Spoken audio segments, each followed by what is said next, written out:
Texas Republicans choose Ken Paxton as their nominee for U.S. Senate. Now, a new phase of attacks on the campaign trail. James Talarico is a threat to everything we hold dear in this state and in this country. Ken Paxton has a criminal record. I have a legislative record. A decisive runoff outcome sets up a new fight. We break down the path to November in this pivotal U.S. Senate race. Body cam footage shows the moment a high school senior is taken into custody weeks before graduation. We look closer at the video and the app a trooper used to communicate and how it's raising questions. This is a money-making operation for the state of Texas. They don't have a lot of incentive to find the owner. Texas is holding on to billions of dollars in unclaimed property, but our investigators found thousands of Texans may never know if the state owes them money. Produced from the Capitol in Austin and airing statewide, this is the award-winning State of Texas. Hello, and thank you for joining us. I'm Josh Hinkle. Next January, Texas will have a new U.S. Senator. Attorney General Ken Paxton defeated four-term incumbent John Cornyn in Tuesday's Republican runoff. It sets up a race between Paxton and Democratic State Representative James Talarico. State Capitol reporter Adam Schwager looks at how both candidates are already setting a tense tone for the race. They have a place in this campaign. State Representative James Talarico. Tonight, we just sent a Texas-sized message to Washington. Attorney General Ken Paxton, fighting to be the next U.S. Senator from Texas. Republicans haven't lost a statewide election since 1994, but Democrats think this is the year to break the streak. Public school teacher, man who entered the seminary, who has served with great dignity and honor. That's Texas Democratic Party Chair Kendall Scudder praising Talarico's resume. His view on Paxton's? This race is against the most corrupt politician in America. Talarico jumping on those corruption allegations, releasing a digital ad highlighting Paxton's impeachment. But Republicans are also jumping on Talarico's record, including saying things like there are 6 genders in a House committee meeting. Why don't you explain to the people of Texas who are these other 4 genders? Paxton workshopping nicknames. Some people call him six-gender Jimmy. I've even heard some people call him James Talarico. Talarico says it's all a distraction. Well, I'll be the first to admit that I've missed the mark on some of those old comments. But what Ken Paxton is doing is clipping my cringy comments to distract from his career of corruption. But Paxton sees it as a path to victory. James Talarico is a threat to everything we hold dear in this state and in this country. Texans can expect to see a lot of money spent in this race and a lot of these two candidates plastered on their television screens. We want to go a little deeper into the Senate race. Adam Schwager and Dylan McKim from our Texas Bureau team join us now. Thank you both for being here. Yeah, of course. Of course. So Adam, you were at the Paxton rally. He seemed to give a preview of how he plans to campaign against Talarico, right? Yeah, it really started with some ads that he ran after he got the nomination for President Trump, but he's really hammering on some of those old comments that are resurfacing online that Talarico made. And he's got a set of nicknames for him, 6-gender Jimmy, in response to saying in a House committee meeting that there were 6 genders. But the one that seems to have stuck is Talarico, but it's also something that the Talarico campaign is now owning, releasing shirts of their own which says, "I'm a Talarico" on it. Clever. All right, so Dylan, you interviewed Talarico. What did you learn about his approach to the campaign? Yeah, we talked to Representative Talarico a day after the results came in the Republican primary. And what we've heard from James Talarico in the past was that he wanted to fight corruption and he wanted to fight affordability, which he saw going as hand in hand. And now the corruption really has a face to it. He's saying Ken Paxton is the most corrupt politician that there ever has been. His rallies now show signs that say the people versus Ken Paxton. So he's gone full bore ahead at attacking Ken Paxton, his character, the impeachment scandal, of course, his divorce coming up, the trial coming up. So he's still fighting, sharing this message of lowering cost, fighting affordability for Texans. But to do that, he's saying you have to fight corruption. And in his eyes, who's more corrupt than Ken Paxton. You were also there for John Cornyn's concession speech on election night. Describe that scene to us. That was one of the most interesting watch parties I've been to, if you can call it a party.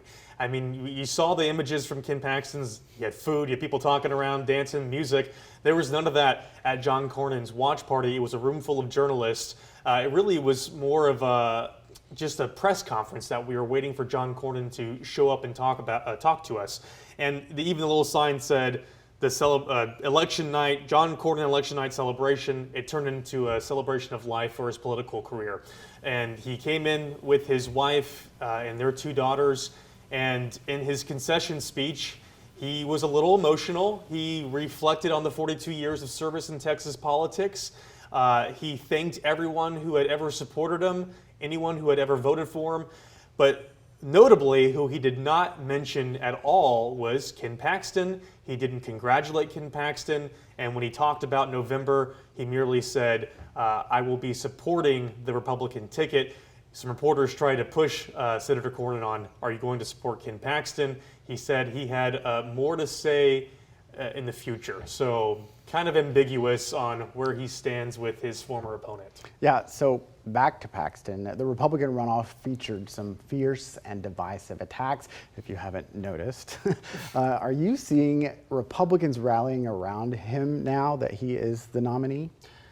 I've seen most Republicans rally around him. I think the ones who are really in the Cornyn camp, they are struggling a little bit. They chose John Cornyn for a reason. They didn't like the baggage that was attached to Ken Paxton.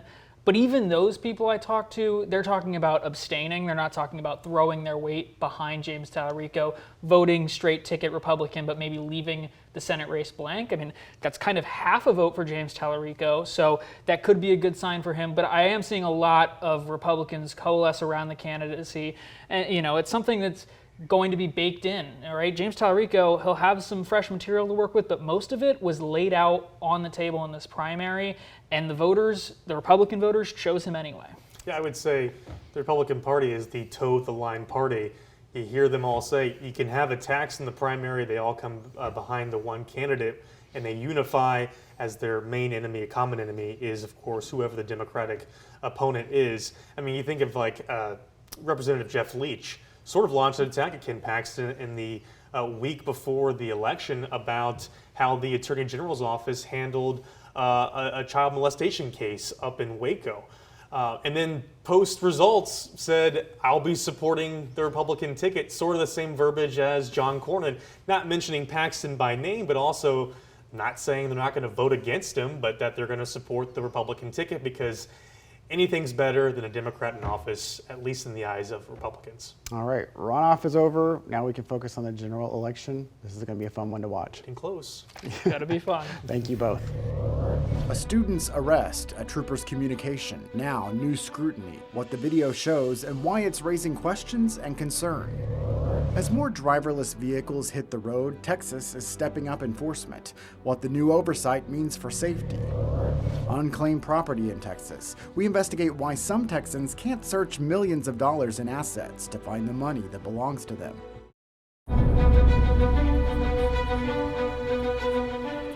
Body camera video shows a Texas Department of Public Safety trooper detaining and holding a local high school student for U.S. immigration officials.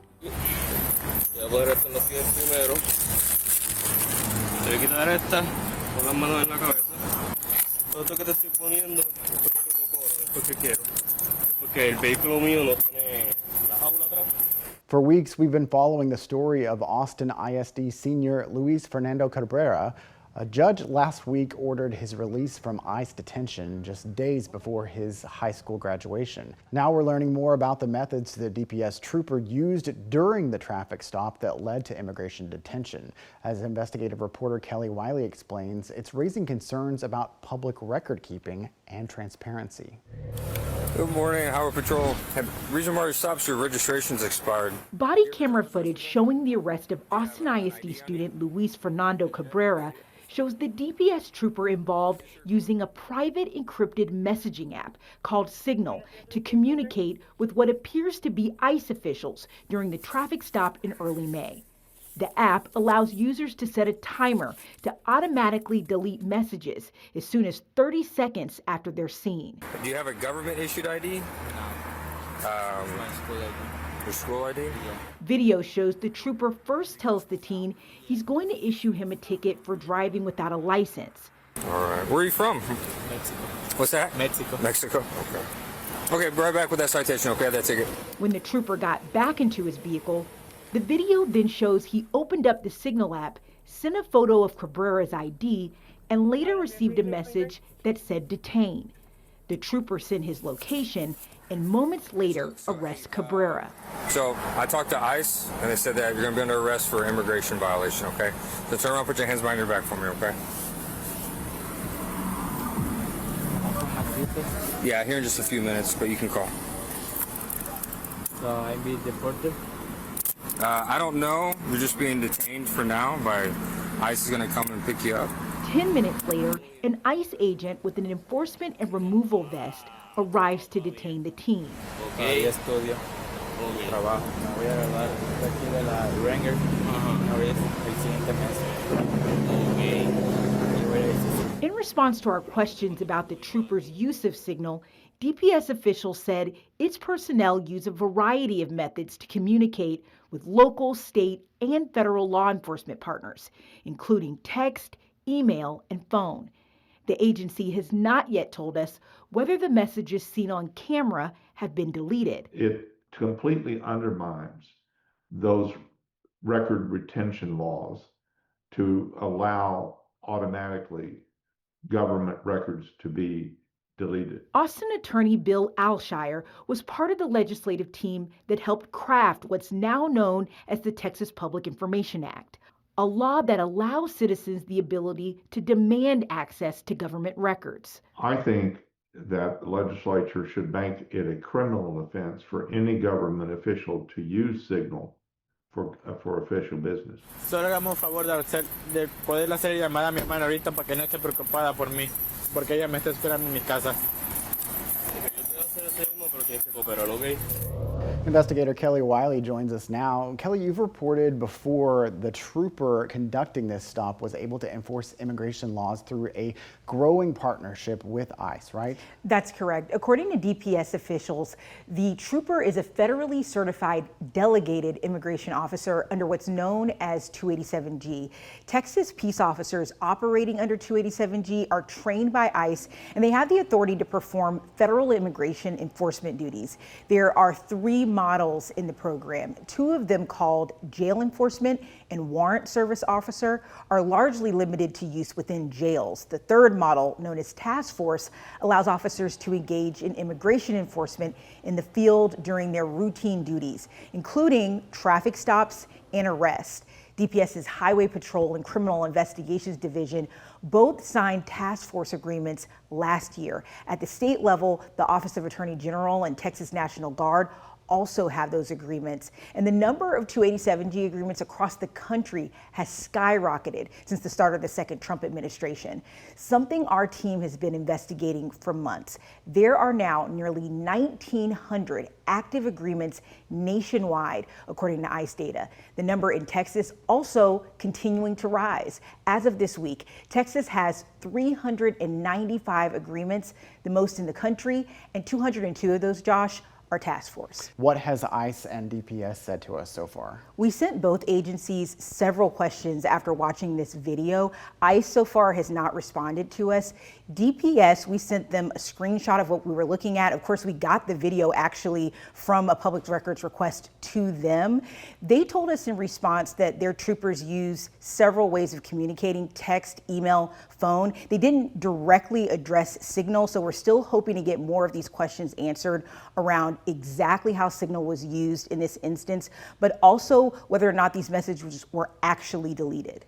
So you reported recently also how a federal judge ordered the teen's release from ICE detention.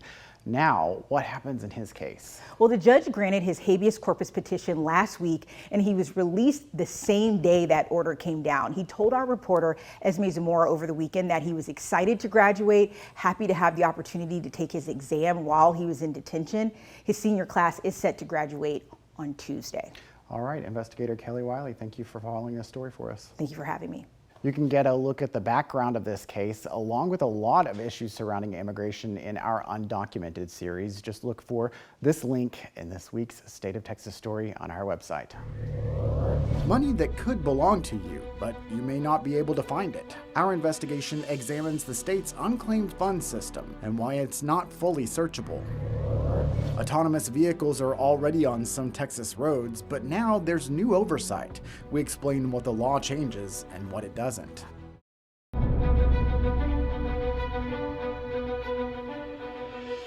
You might be owed money. The state is holding on to $10 billion in unclaimed property indefinitely. But as investigator Matt Grant discovered, for thousands of Texans, that money will likely remain out of reach, and some now want the system to be audited. We're on a search to find the folks the state owes money. We're working on a story about unclaimed property, and we found some people in the area, and we're just letting them know that they're owed money. Tracking down more than a dozen Austinites. I feel like I'm with the Prize Patrol. With more than $20,000 collectively in unclaimed property, tied to abandoned bank accounts, pensions, and uncashed checks. It's a nice thing to do in our community, and everybody needs money right now. For more than 60 years, Texas has required government entities, businesses, and institutions to transfer unclaimed money to the state. You can search your name online to see if any of that belongs to you. But we found nearly 6,000 entries worth more than $40 million that can't be searched or found online, like those with a vague or incomplete listing, unknown owner, or sometimes when there's no owner information, it's listed simply under the Texas Comptroller's Office, the same agency that holds the money. In response, officials there tell us, like every state, Texas receives records from businesses and other reporting entities, and some arrive with incomplete, outdated, or inaccurate owner information. That can limit what appears in the public-facing search tool, but it does not mean the property is hidden, ignored, or unavailable to claim. Adding, the office maintains additional internal information and can conduct more detailed searches if asked. I'm positive the states are well aware that they've got lots of property that will never be able to be returned. Attorney and unclaimed property expert Ethan Millar says the problem isn't unique to Texas. A lot of states, transfer the unclaimed property to the general fund and use it to cover, budget shortfalls. This is a money-making operation for the state of Texas. They don't have a lot of incentive to find the owner. Under Texas's property code, that money and any income derived from the investments can go to the General Revenue Fund. If elected controller this year, former Republican State Senator Don Huffine says he'd support an audit taking a hard look at the program. This money doesn't belong to the government. It belongs to you. And I'm going to make sure we do everything we can to find the proper owners of that money quickly and effectively. We searched your name, so Senator, I just want to show you. $92, I searched it too. Yes. Democratic State Senator Sarah Eckhart is also running for controller. She too wants to see the program improved. It's a crucial service to the people of Texas, and so we need to make sure that it's effective, efficient, fair, and fully transparent. This would certainly be among the priorities. This is sort of a bread and butter deliverable of the Comptroller's Office. Both candidates say they want to work to return unclaimed property to its rightful owners and ensure businesses are submitting accurate information. Online now, explore our interactive elements, including how much money we found that's unidentified and how you can see if any of it belongs to you. That's in this story in the investigative section of KXAN.com. In Austin, Matt Grant, State of Texas. A new Texas law is tightening the rules on self-driving cars. What companies will have to do now to operate in the state.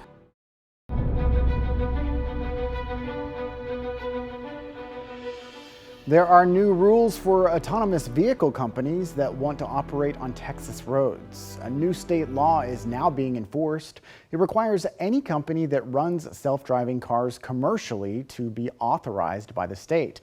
It's a first in the push for more state oversight, especially as the AV industry continues to grow in Texas. Thursday was the deadline for AV companies to hold an authorization from the Texas DMV. The state can now issue, revoke, or restrict a company from operating. Companies like Waymo and Tesla have deployed commercial self-driving vehicles on the roads in Austin, Dallas, Houston, and San Antonio. Cities in Texas still cannot regulate autonomous vehicles. However, local police and DPS still handle enforcement. AV companies have had to comply with traffic laws and follow the same regulations as traditional drivers, like having insurance and a car registration. To get authorized by the state, AV companies now must not only comply with all Texas traffic and motor vehicle laws, but also have an onboard recording device, have a federally compliant automated driving system, and be able to get vehicles into a minimal risk condition if something glitches or fails. We have seen some problems with autonomous vehicles in Austin. Back in March, a bystander captured video of a Waymo vehicle blocking an ambulance near the scene of a mass shooting. An Austin police officer was able to manually drive the vehicle out of the way after a few minutes. Waymo also voluntarily recalled software in thousands of its vehicles last year after videos showed the self-driving cars illegally passing school buses in Austin. Thank you again for joining us for State of Texas. I'm Josh Hinkle. We'll be back next week to bring you an in-depth look at Texas politics.